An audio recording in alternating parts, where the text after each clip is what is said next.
다 같이 타도신경으로 신앙 고백 드리겠습니다. 전능하사 천지를 만드신 하나님 아버지를 내가 믿사오며 그 외아들 우리 주 예수 그리스도를 믿사오니 이는 성령으로 잉태하사 동정녀 마리아에게 나시고 본디오 빌라도에게 고난을 받으사 십자가에 못 박혀 죽으시고 장사한 지 사흘 만에 죽은 자 가운데서 다시 살아나시며 하늘에 오르사 전능하신 하나님 우편에 앉아 계시다가 저리로서 산자와 죽은 자를 심판하러 오시리라. 성령을 믿사오며 거룩한 공예와 성도가 서로 교통하는 것과 죄를 사하여 주시는 것과 몸이 다시 사는 것과 영원히 사는 것을 믿사옵나이다. 아멘. 오늘 우리에게 주신 하나님의 말씀은 구약성경 전도서 11장 1절과 2절 그리고 9절과 10절의 말씀입니다. 구약성경 958페이지에 있는 전도서 11장 1절과 2절 말씀 그리고 9절과 10절의 말씀을 제가 읽어 드리겠습니다. 너는 내 떡을 물 위에 던져라. 여러 날 후에 도로 찾으리라. 7에게나 8에게 나눠줄지어다. 무슨 재앙이 땅에 임할는지 내가 알지 못함이니라. 청년이여 내 어린 때를 즐거워하며 내 청년의 날들을 마음에 기뻐하여 마음에 원하는 길들과 내 눈이 보는 대로 행하라. 그러나 하나님이 이 모든 일로 말미암아 너를 심판하실 줄 알라. 그런즉 근심이 내 마음에서 떠나게 하며 악이 내 몸에서 물러가게 하라. 어릴 때와 검은 머리의 시절이 다 헛되니라. 아멘. 오늘 주신 말씀을 가지고 떡을 물 위에 던지라고 하시는 이유라는 제목으로 말씀의 은혜를 잠시 나누도록 하겠습니다. 최근에 보면 많은 청년들이 일자리가 없어서 많이 고민하고 그래서 그 취업 문제 때문에 일자리 문제 때문에 이것이 사회적으로도 큰 문제가 되고 한 가정 안에서도 부모님들은 물론하고 본인들 자신의 그 청년 세대들에게도 굉장히 많은 고민거리들이 되고 있는 시대입니다. 그런데 종종 뉴스나 기사를 보면 또 열심히 일을 하던 청년들조차 때로는 회사가 갑자기 영업이 어려워져서 폐업을 한다든가 아니면 고용주가 그 임금을 제때 주지 않고 그 임금을 좀 떼먹는 소위 그런 식의 모습을 보임을 통하여서 정당하게 일을 하고 땀 흘려 자신의 일을 했음에도 불구하고 그 대가를 그 삭슬 받지 못해서 그 자신이 가지고 있던 꿈이나 희망이 다 이렇게 물거품처럼 돼버리고 억울하게 망연자실할 수밖에 없는 그런 상황을 받게 되는 경우들을 보게 될 수 있습니다. 이렇듯 우리가 사는 세상이 자기가 열심히 한 만큼 수고한 만큼 다 정당하게 가치를 받아갈 수 있는 그런 아주 공의롭고 정의로운 질서가 확실하게 굳건하게 세워져 있는 세상이라고 하면 무엇이 걱정이고 또 얼마나 살만하겠습니까? 그러나 상상할 수 없을 만한 정말 말도 안 되는 비상식적인 일들이 무분별하게 매일매일 벌어나는 그래서 그건 때로는 나의 일이 될 수도 있을 만큼 이 세상은 너무도 불확실하고 우리 인생은 한 치 앞도 알 수 없기 때문에 이 미래를 알 수 있는 분은 오직 하나님뿐이시고 사람은 알 수 없기 때문에 내가 아무리 수고하고 내가 아무리 땀 흘렸다 할지라도 이것이 내일에 있어서 어떤 결과로 나에게 다가오게 될 줄은 아무도 알 수 없다는 것을 인생을 살아가는 우리는 겸손하게 받아들여야만 하는 것입니다. 그래서 이 솔로몬이 이제는 거의 막바지로 솔로몬이 쓴 전도서를 이제 시작해서 거의 막바지로 다가가고 있는데 전도서 초기부터 솔로몬이 계속 우리에게 강조하고 있는 말이 무엇이었습니까?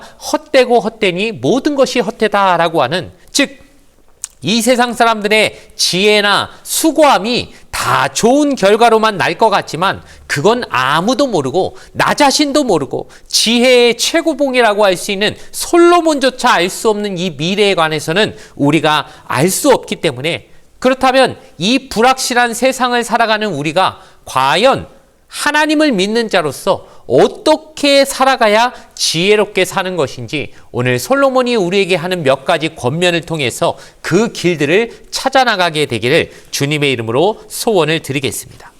먼저 이 솔로몬은 너의 먹을 것을 오늘 본문 1절에 보니까 물 위에다 던지다 이렇게 말하고 있습니다. 여러분, 이게 무슨 의미일지 사실은 주석서를 많이 찾아보고 여러 신학서적을 찾아봐도 이 해석이 굉장히 분분하고, 이게 과연 무슨 의미일까? 왜 먹을 것을 먹을 것이 남아 돌아서 발에 밟히고 그래서 너무너무 하찮아서 물에 버리라는 것인가? 음식 쓰레기 투척하라는 것인가? 왜 먹을 것을 왜 그 아깝게 물에다 던지라는 말인가? 이것이 잘 이해가 가지 않아서 여러 성경학자들이 많은 해석을 하고 있지만, 보편적으로 제일 많이 이것을 분석하고 해석하는 그 의미로서는 이것이 바로 남들에게 이것을 좀 나누고 베풀라라고 하는 뜻이 있다고 많이 해석하고 있습니다. 즉, 먹을 것을 남에게 내가 아무리 많이 갖고 있다고 해서 사람이 그렇다고 하루에 4끼 먹고 5끼 먹고 그럴 수 있는 게 아니지 않습니까? 밥 한 공기 먹으면 배부른 것이지, 밥이 아무리 쌀이 집에 남아 돈다 할지라도 하루에 밥 한 끼에 10공기, 20공기 사람 못 먹지 않습니까? 즉, 내가 쓸 수 있는 한도가 있는데 그 이상 욕심 부려봤자 이거 다 낭비하는 것이고 의미 없는 것인데, 이것을 없는 사람, 배고픈 사람, 지금 이게 절실히 필요한 사람에게 그냥 물 흐르듯이 그냥 흘려 보내버리면, 강물이 어디 한 곳에 딱 막혀 있는 게 아니라 끊임없이 물은 흘러 내려가지 않습니까? 그런 흐르는 물에다가 먹을 것을 던져라, 내 떡을 던져라 라고 하는 것은 바로 그 필요한 곳에 그것이 흘러나갈 수 있도록 그것을 베풀라는 의미가 있다라고 많은 사람들이 이 말씀을 해석하게 되는 것입니다. 그런데 여기서 더 이해가 안 되는 것이 있지요. 그 무엇입니까?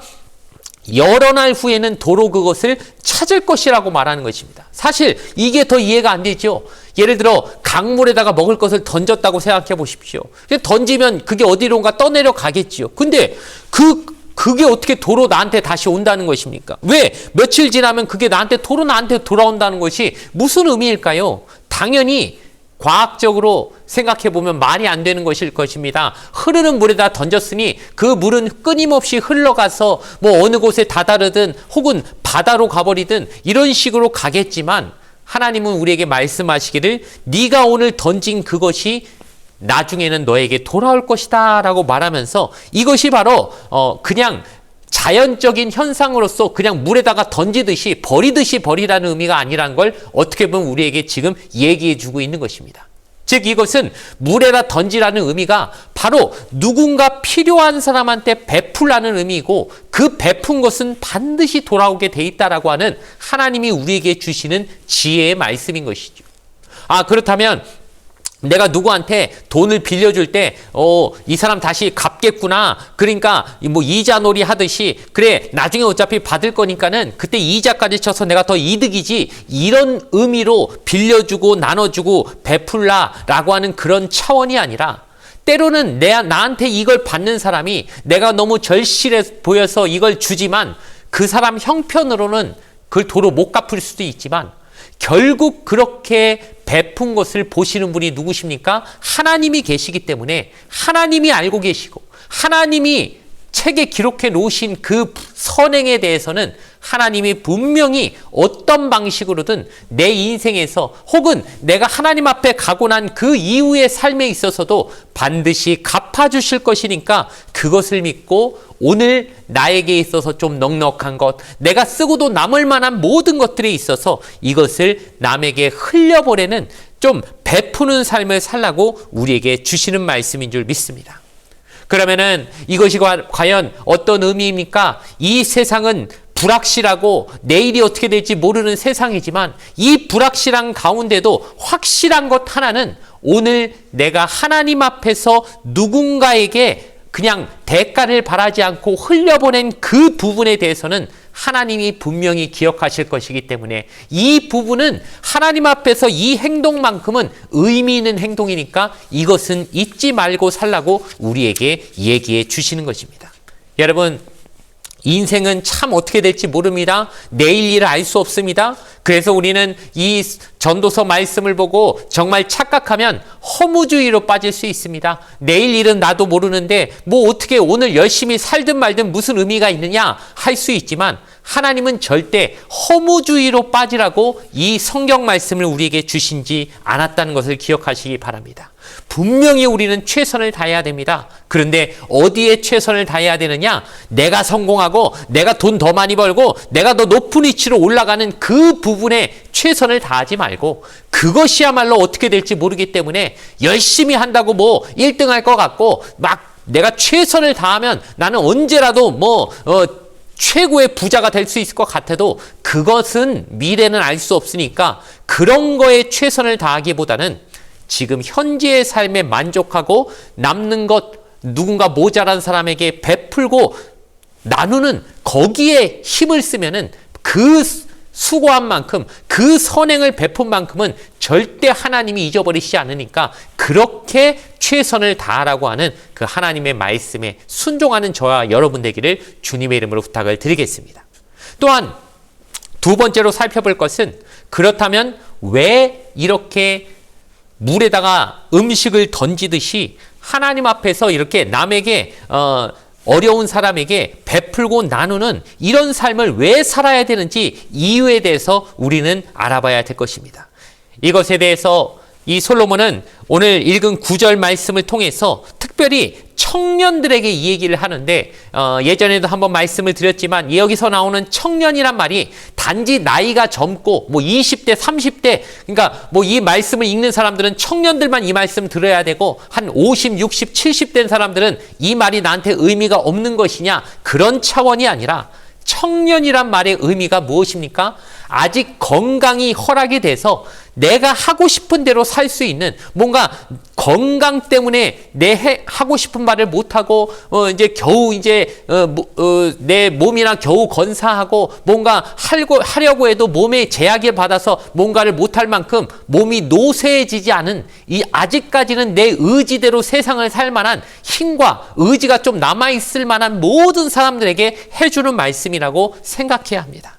즉 이것은 무슨 의미일까요?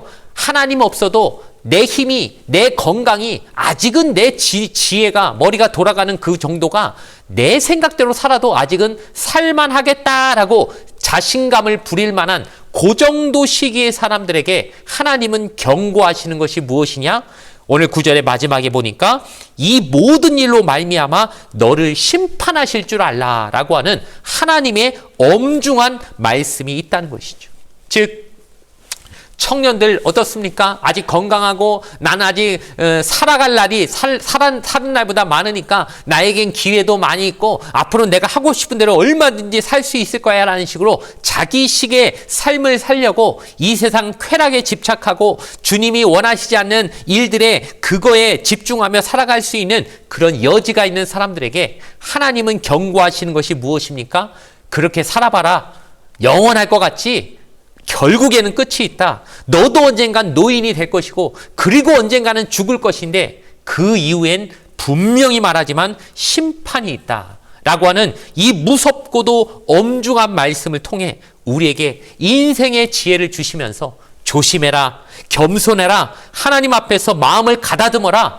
어찌 될지 모른다. 내일 일 네가 어떻게 하느냐. 나이 젊으면 안 죽을 것 같지.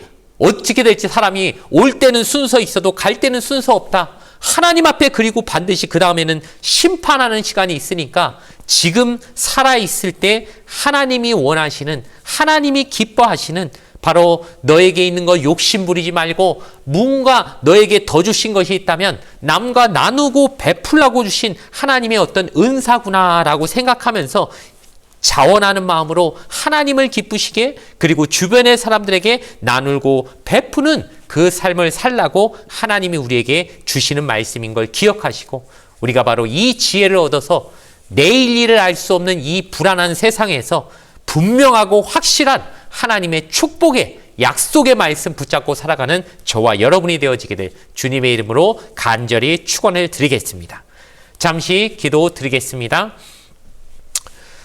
우리를 위해 생명까지 주신 아버지 하나님, 오늘도 그 예수님을 닮아 나누고 베푸는 삶을 살게 하여 주시옵소서.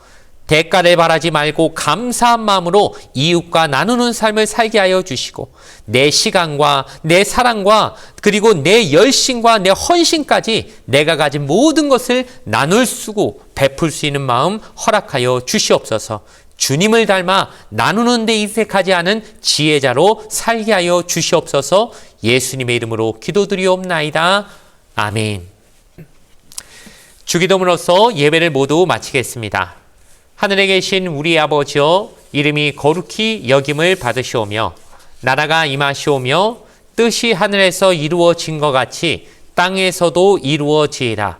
오늘 우리에게 일용할 양식을 주시옵고 우리가 우리에게 죄 지은 자를 사하여 준 것 같이 우리 죄를 사하여 주시옵고 우리를 시험에 들게 하지 마시옵고 다만 악에서 구하시옵소서. 나라와 권세와 영광이 아버지께 영원히 있사옵나이다. 아멘.